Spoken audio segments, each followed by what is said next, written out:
الحمد للہ رب العالمین والصلاة والسلام علی سید الانبیاء والمرسلین اما بعد فاعوذ باللہ من الشیطان الرجیم بسم اللہ الرحمن الرحیم۔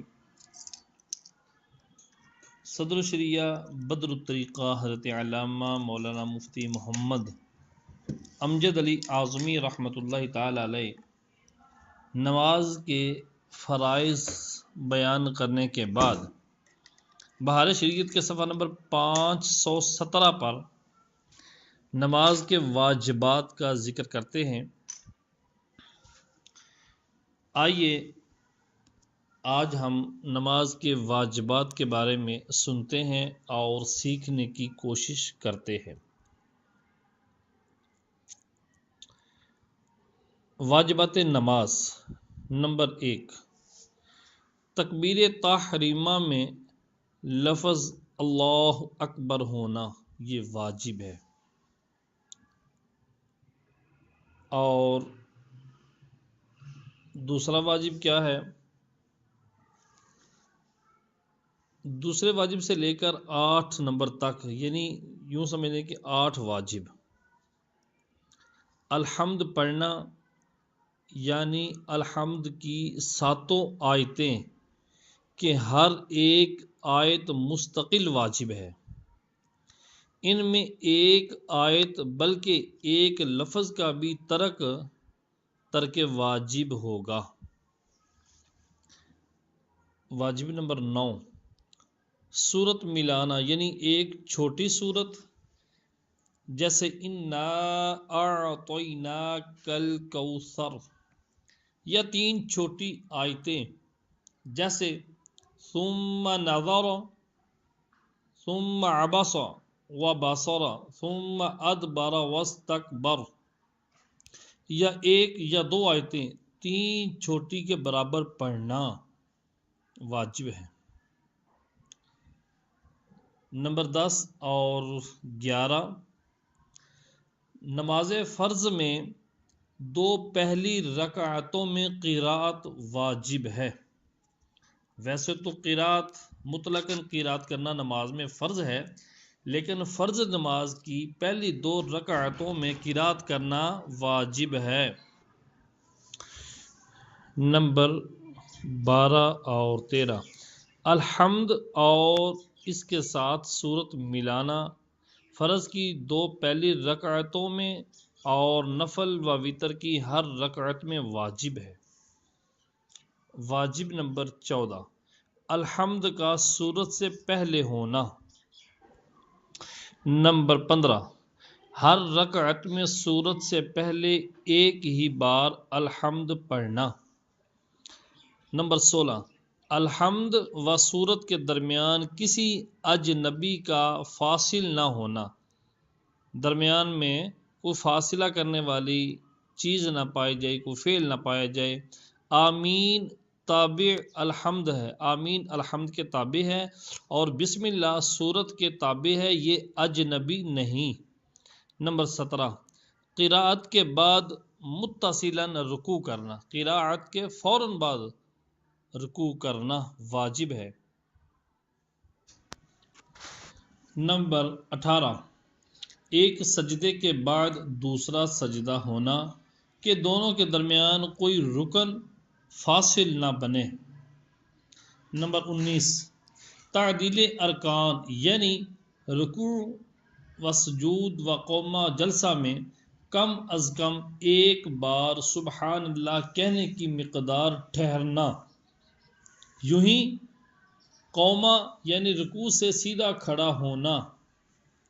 نمبر 21، جلسہ یعنی 2 سجدوں کے درمیان سیدھا بیٹھنا۔ نمبر 22، قعدہ اولا اگرچہ نفل نماز ہو۔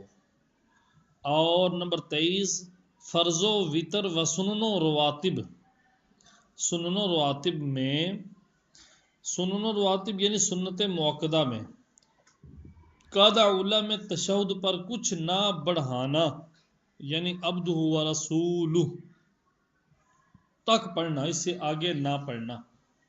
نمبر 24 اور 25، دونوں قاعدوں میں پورا تشہد پڑھنا، یوں ہی جتنے قاعدے کرنے پڑیں سب میں پورا تشہد واجب ہے، ایک لفظ بھی اگر چھوڑے گا ترک واجب ہوگا۔ اور نمبر 26 و 27، لفظ السلام 2 بار اور لفظ علیکم واجب نہیں۔ لفظ السلام 2 بار واجب ہے اور علیکم واجب نہیں۔ اور 28 نمبر، وطر میں دعائے قنوت پڑھنا اور تکبیر قنوت یعنی اللہ اکبر جو وطروں کے اندر تکبیر قنوت ہوتی ہے۔ اور نمبر 30 تا 35 تک عیدین کی 6 تکبیریں عیدین کی۔ اور نمبر 37 عیدین میں دوسری رکعت کی تکبیر رکوع، اور 37 اس تکبیر کے لیے لفظ اللہ اکبر ہونا۔ اور 38 ہر جہری نماز میں امام کو جہر سے قرات کرنا، بلند آواز سے کرنا، اور غیر جہری یعنی ظہر و عصر میں آہستہ پڑھنا۔ ہر واجب و فرض کا اس کی جگہ پر ہونا۔ نمبر 41 رکوع کا ہر رکعت میں ایک ہی بار ہونا۔ نمبر 42 اور سجود کا 2 ہی بار ہونا۔ نمبر 43 دوسری سے پہلے قاعدہ نہ کرنا، دوسری رکعت سے پہلے قاعدہ نہ کرنا، اور 4 رکعت والی میں تیسری پر قاعدہ نہ ہونا۔ نمبر 45 آیت سجدہ پڑھی ہو تو سجدہ تلاوت کرنا۔ نمبر 46 سہو ہوا ہو تو سجدہ سہو کرنا۔ 47 2 فرض یا 2 واجب یا فرض و واجب کے درمیان 3 تسبیح کی مقدار وقفہ نہ ہونا۔ نمبر 48 امام جب قرات کرے بلند آواز سے ہو خواہ آہستہ، اس وقت مقتدی کا چپ رہنا واجب ہے۔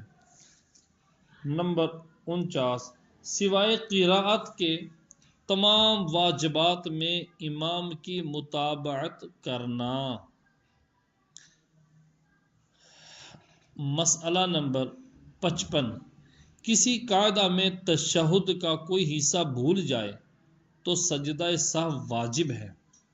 مسئلہ نمبر 56 آیت سجدہ پڑھی اور سجدہ میں سہون 3 آیت یا زیادہ کی تاخیر ہوئی تو سجدہ سہو کرے۔ مسئلہ نمبر 57 سورت پہلے پڑھی اس کے بعد الحمد یا الحمد و سورت کے درمیان دیر تک یعنی 3 بار سبحان اللہ کہنے کی مقدار چپ رہا تو سجدہ سہو واجب ہے۔ مسئلہ نمبر 58 الحمد کا ایک لفظ بھی رہ گیا تو سجدہ سہو کرے۔ مسئلہ نمبر 58 الحمد کا ایک لفظ بھی رہ گیا تو سجدہ سہو کرے۔ نمبر 59 جو چیزیں فرض و واجب ہیں مقتدی پر واجب ہے کہ امام کے ساتھ انہیں ادا کرے، بشرط یہ کہ کسی واجب کا تعارض نہ پڑے، اور تعارض ہو تو اسے فوت نہ کرے بلکہ اس کو ادا کر کے متابعت کرے۔ مثال کے طور پر امام تشہد پڑھ کر کھڑا ہو گیا اور مقتدی نے ابھی پورا نہیں پڑھا تو مقتدی کو واجب ہے کہ پورا کر کے کھڑا ہو، اور سنت میں متابعت سنت ہے، بشرط یہ کہ تعارض نہ ہو، اور تعارض ہو تو اس کو ترک کرے اور امام کی متابعت کرے۔ مثلا رکوع یا سجدہ میں اس نے 3 بار تسبیح نہ کی کہی تھی کہ امام نے سر اٹھا لیا تو یہ بھی اٹھا لے۔ نمبر 60 ایک سجدہ کسی رکعت کا بھول گیا تو جب یاد آئے کر لے، اگرچہ سلام کے بعد، بشرط یہ کہ کوئی فعل منافی نماز نہ صادر ہوا ہو، اور سجدہ سہو کر لے۔ نمبر 61 ایک رکعت میں 3 سجدے کیے یا 2 رکوع یا قعدہ اولا بھول گیا تو سجدہ سہو کرے، نماز درست ہو جائے گی۔ نمبر 62، الفاظ تشہد سے ان کے معنی کا قصد اور انشاء ضروری ہے۔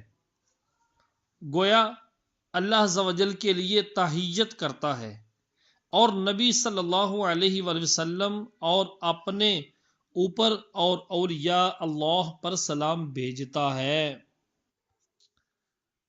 نہ یہ کہ واقعہ معراج کی حکایت مد نظر ہو، یعنی جب تشہد پڑھے السلام علیک ایھا النبی کہے تو انشاء ضروری ہے، ارادہ ضروری ہے اس وقت۔ یہ ذہن میں نہ ہو کہ میں تو وہ حقائق بیان کر رہا ہوں جو نبی علیہ الصلوۃ والسلام کو معراج کی رات ہوئی ہے۔ نمبر 63، فرض و وتر و سنن و رواتب کے قعدہ اولا میں، سنن و رواتب سنت موقدہ کے قعدہ اولا میں اگر تشہد کے بعد اتنا کہہ لیا اللہم صلی علی محمد یا اللہم صلی علی سیدنا، تو اگر سہون ہو تو سجدہ سہو کرے، عمدن ہو جان بوجھ کر ہو تو نماز کا اعادہ واجب ہے۔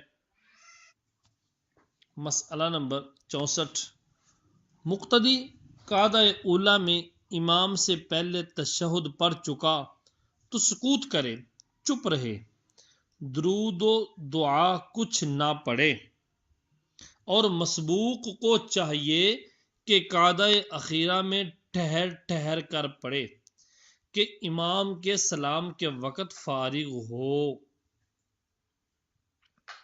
اور سلام سے پیشتر فارغ ہو گیا، یعنی سلام سے پہلے ہی فارغ ہو گیا تو کلمہ شہادت کی تکرار کرے۔ یہاں تک نماز کے واجبات بیان کیے گئے ہیں۔ اب یہاں سے صاحب بہار شریعت صفحہ نمبر 520 سے سنن نماز، نماز کی سنتوں کا بیان فرماتے ہیں۔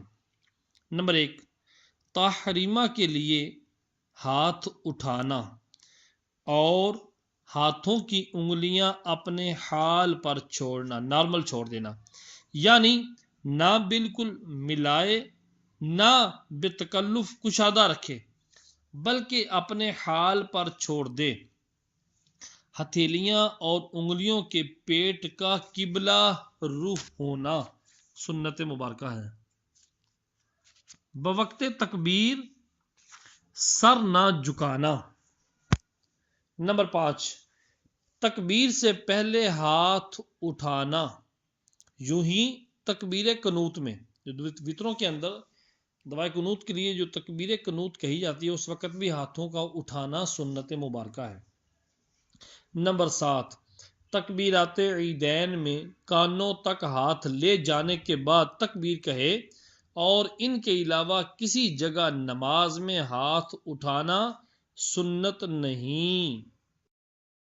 مسئلہ نمبر 65، اگر تکبیر کہہ لی اور ہاتھ نہ اٹھایا تو اب نہ اٹھائے، اور اللہ اکبر پورا کہنے سے پیشتر یاد آ گیا، پہلے یاد آ گیا، اللہ اکبر کا اکبر پورا ہونے سے پہلے یاد آ گیا کہ ہاتھ نہیں اٹھائے تو اٹھا لے، اور اگر موضوع مسنون تک ممکن نہ ہو، یعنی یہ ممکن نہیں کہ سنت طریقے پر ہاتھ اٹھا لے گا، تو جہاں تک ہو سکے اٹھائے۔ نمبر 66، عورت کے لیے سنت یہ ہے کہ مونڈوں تک ہاتھ اٹھائے۔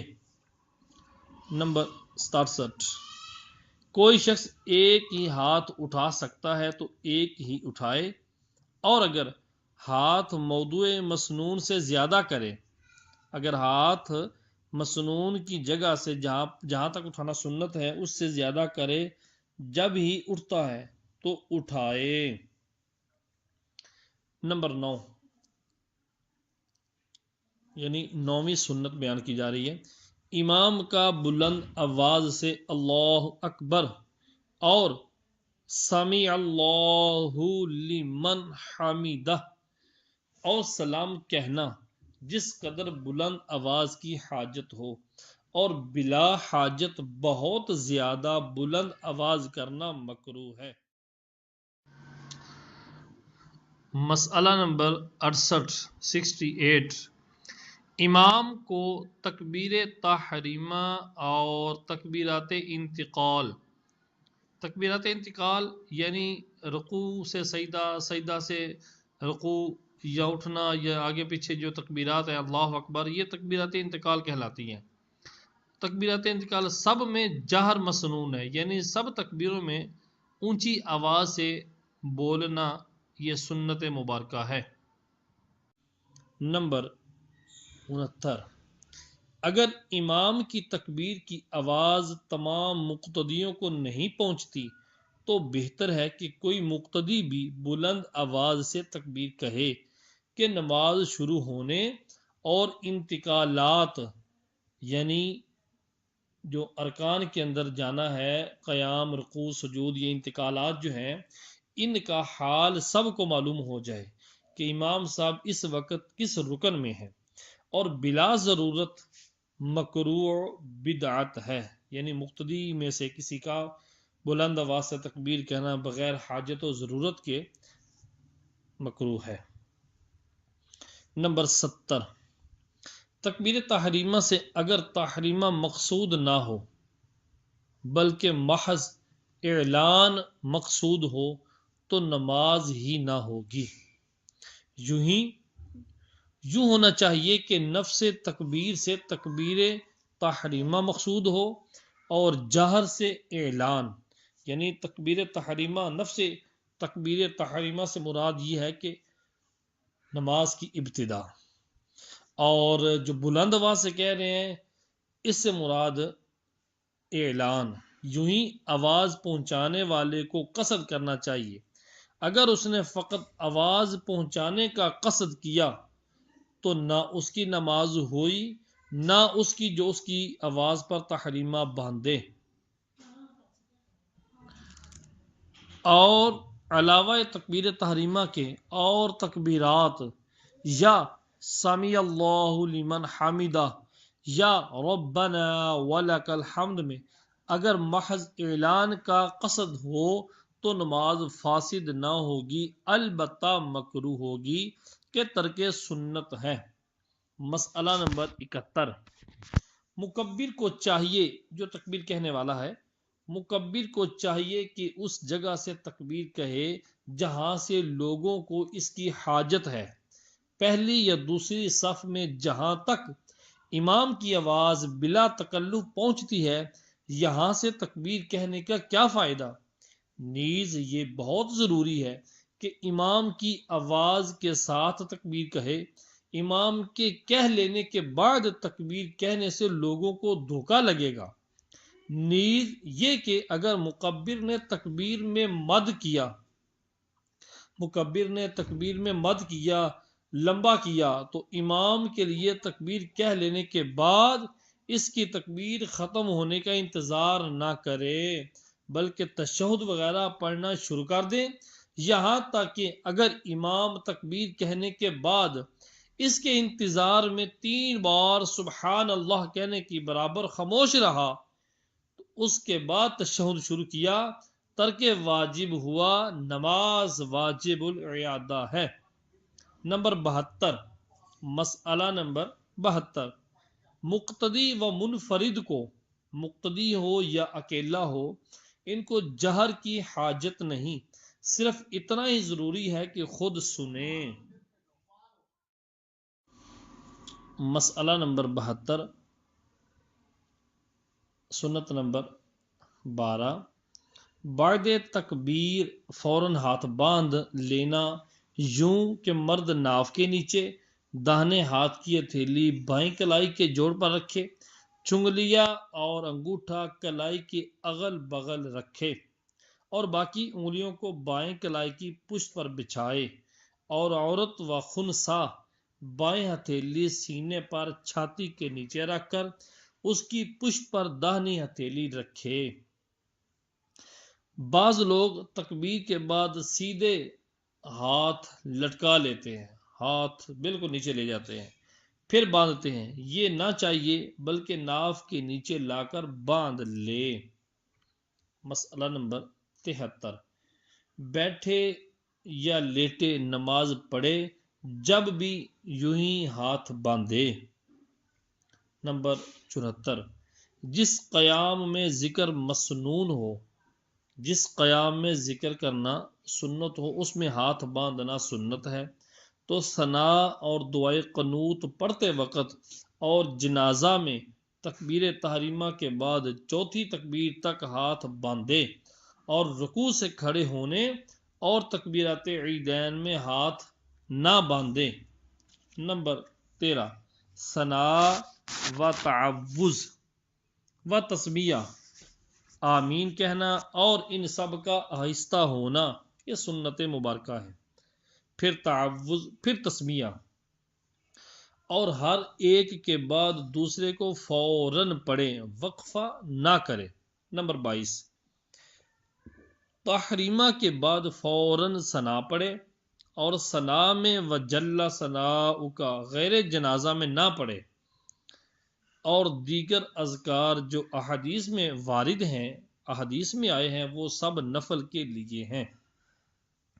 مسئلہ نمبر 75، امام نے بالجہر قرات شروع کر دی تو مقتدی ثنا نہ پڑھے، اگرچہ بوجہ دور ہونے یا بہرے ہونے کے امام کی آواز نہ سنتا ہو، جیسے جمعہ و عیدین میں پچھلی صف کے مقتدی کہ بوجہ دور ہونے کی قرات نہیں سنتے، امام آہستہ پڑھتا ہو تو ثنا پڑھ لے۔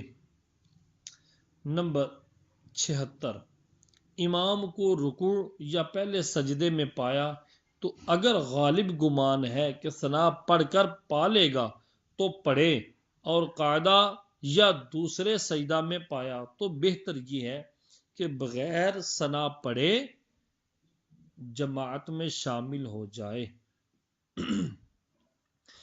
مسئلہ نمبر 77، نماز میں اعوذ و بسم اللہ قراءت کے تابع ہیں اور مقتدی پر قراءت نہیں، لہذا تعوذ و تسمیہ بھی ان کے لیے سنت نہیں۔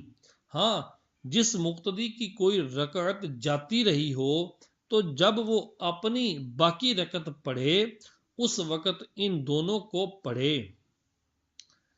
نمبر 78، تعوذ صرف پہلی رکعت میں ہے اور تسمیہ ہر رکعت کے اول میں سنت ہے۔ فاتحہ کے بعد اگر اول سورت شروع کی تو سورت پڑھتے وقت بسم اللہ پڑھنا مستحسن ہے، اچھا ہے۔ قراءت خواہ سری ہو یا جہری، آہستہ آواز میں پڑھ رہی ہو یا جہری بلند آواز سے، مگر بسم اللہ بہرحال ہر حالت میں بسم اللہ جو ہے وہ آہستہ پڑھی جائے۔ مسئلہ نمبر 89، اگر ثنا و تعوذ و تسمیہ پڑھنا بھول گیا اور قراءت شروع کر دی تو اعادہ نہ کرے کہ ان کا محل ہی فوت ہو گیا ہے۔ یوں ہی اگر ثنا پڑھنا بھول گیا اور تعوذ شروع کر دیا تو ثنا کا اعادہ نہیں۔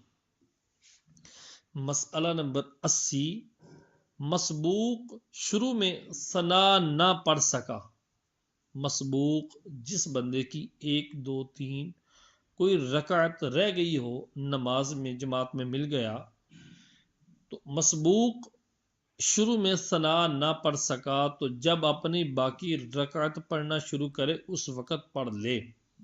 نمبر 81، فرائض میں نیت کے بعد تکبیر سے پہلے یا بعد انی وجہت وجہ للذی فطر السماوات والارض یہ جو دعا ہے یہ نہ پڑھے، اور پڑھے تو اس کے آخر میں وَأَنَا أَوَّلُ الْمُسْلِمِينَ کی جگہ وَأَنَا مِنَ الْمُسْلِمِينَ کہے۔ مسئلہ نمبر 82، عیدین میں تکبیر تحریمہ ہی کے بعد ثنا کہہ لے اور ثنا پڑھتے وقت ہاتھ باندھ لے، اور اعوذ باللہ چوتھی تکبیر کے بعد کہے۔ مسئلہ نمبر 83، آمین کو تین طرح پڑھ سکتے ہیں: مد کے الف کو کھینچ کر پڑھیں، مد کے الف کو کھینچ کر پڑھیں اور قصر کے الف کو دراز نہ کریں، اور امالہ کے مد کی صورت میں الف کو یا کی طرف مائل کریں۔ مسئلہ نمبر 84، یہ تین طرح جو پڑھنے کا طریقہ بیان کیا جا رہا ہے: مد کے الف کو کھینچ کر پڑھے آمین، اور ایک ہے آمین، اور امالہ کی مد کی صورت میں الف کو یا کی طرف مائل کریں آمین، اس طرح۔ مسئلہ نمبر 84، اگر مد کے ساتھ میم کو تشدید پڑھی یا کو گرا دیا تو بھی نماز ہو جائے گی، مگر خلاف سنت ہے۔ اور اگر مد کے ساتھ میم کو تشدید پڑھی اور یا کو حذف کر دیا، یا قصر کے ساتھ تشدید یا حذف یا ہو، تو ان صورتوں میں نماز فاسد ہو جائے گی۔ یہ نیچے حاشیے کے اندر وضاحت لکھی ہے کہ کن صورتوں کے اندر نماز فاسد ہو جائے گی اور کن صورتوں میں نماز ادا ہو جائے گی۔ مسئلہ نمبر 85، امام کی آواز اس کو نہ پہنچی مگر اس کے برابر والے دوسرے مقتدی نے آمین کہی اور اس نے آمین کی آواز سن لی، اگرچہ اس نے آہستہ کہی ہے تو یہ بھی آمین کہے۔ مسئلہ نمبر 85، امام کی آواز اس کو نہ پہنچی مگر اس کے برابر والے دوسرے مقتدی نے آمین کہی اور اس نے آمین کی آواز سن لی، اگرچہ اس نے آہستہ کہی ہے تو یہ بھی آمین کہے۔ غرض یہ کہ امام کا ولضالین کہنا معلوم ہو تو آمین کہنا سنت ہو جائے گا، امام کی آواز سنے یا کسی مقتدی کے آمین کہنے سے معلوم ہوا ہو اور اس کا آمین کہنا سنت ہو جائے گا۔ نمبر 86، سری نماز میں امام نے آمین کہی اور یہ اس کے قریب تھا کہ امام کی آواز سن لی تو یہ بھی کہے، اور رکوع میں 3 بار سبحان ربی العظیم کہنا اور گھٹنوں کو ہاتھ سے پکڑنا اور انگلیاں خوب کھلی رکھنا، یہ حکم مردوں کے لیے ہے، اور عورتوں کے لیے سنت گھٹنوں پر ہاتھ رکھنا اور انگلیاں کشادہ نہ کرنا ہے۔ آج کل اکثر مرد رکوع میں محض ہاتھ رکھ دیتے اور انگلیاں ملا کر رکھتے ہیں، یہ خلاف سنت ہے۔ حالت رکوع میں ٹانگیں سیدھی ہونا اکثر لوگ کمان کی طرح ٹیڑھی کر لیتے ہیں، یہ مکروہ ہے۔ نمبر 30، رکوع کے لیے اللہ اکبر کہنا سنت مبارکہ ہے۔ مسئلہ نمبر 87، اگر سبحان ربی العظیم ادا نہ کر سکے تو سبحان ربی العظیم کی جگہ سبحان ربی الکریم کہے۔ مسئلہ نمبر 88، بہتر یہ ہے کہ اللہ اکبر کہتا ہوا رکوع کو جائے، یعنی جب رکوع کے لیے جھکنا شروع کرے تو اللہ اکبر شروع کرے اور ختم رکوع پر تکبیر ختم کرے۔ اس مسافت کے پورا کرنے کے لیے اللہ کے لام کو بڑھائے، اللہ اکبر کی با وغیرہ کسی حرف کو نہ بڑھائے۔ مسئلہ نمبر 89، سنت نمبر 31، ہر تکبیر میں اللہ اکبر کی را کو جزم پڑے، اکبر۔ مسئلہ نمبر 90، آخر صورت میں اگر اللہ عز و جل کی ثنا ہو تو افضل یہ قرات کو تکبیر سے وصل کرے، یعنی قرات کو تکبیر سے ملا دے، جیسے وَكَبِّرْهُ تَكْبِيرًا اللہ اکبر، جیسے لفظ ہے نا وَكَبِّرْهُ، تکبیرا، یہ لفظ ہے. اب کیا کرے، اس کو ملا دے آگے، یہ قرات ہے لیکن اس کو آگے جو تکبیر کے نہیں ہے اللہ اکبر اس کے ساتھ ملا دے تو یہ سنت ہے. وَكَبِّرْهُ تَكْبِيرًا اللہ اکبر وَأَمَّا بِنِعْمَةِ رَبِّكَ فَحَدِّثِ اللہ اکبر. سا کو کسرہ پڑے، اور اگر آخر میں کوئی لفظ ایسا ہے جس کا اس میں جلالت کے ساتھ شروع ملانا، جس کا اس میں جلالت کے ساتھ ملانا ناپسند ہو تو فصل بہتر ہے، یعنی فاصلہ درمیان میں کرے، یعنی ختم قرات پر ٹھہرے پھر اللہ اکبر کہے. جیسے ان شانئک ھو الابتر، یہاں پر اس میں وقف و وصل کرے، رک جائے، پھر رکوع کے لیے اللہ اکبر کہے. اور اگر دونوں نہ ہوں، یعنی نہ ہی وہاں پر ملانا پسندیدہ ہو اور نہ ہی ناپسندیدہ ہو، تو فصل و وصل دونوں برابر ہیں، ملانا بھی برابر ہے اور نہ ملانا دونوں برابر ہیں.